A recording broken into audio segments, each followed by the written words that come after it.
Huh?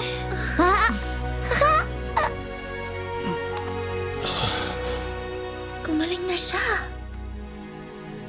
Iniligtas mo ang aking ama. Hindi ko alam kung paano ka pasasalamatan. Hindi ka nga isang Diyos. Tiyak ko na ikaw nga ay tunay na makadiyos. May paparating na barko 3 buwan mula ngayon. Dadaong dito bago tumuloy sa Roma. Kung yun ang nais mo, ipinapangako ko na makakasakay ka sa barkong yon. Sa ngayon, mananatili ka muna sa aking tahanan. Salamat sa kabutihan mo. Pablo, hindi ko maintindihan.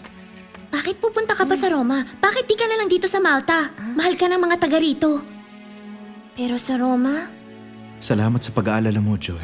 Ngunit ang bilin sa akin ni Jesus ay magpatotoo sa Roma. Kaya yun ang gagawin ko.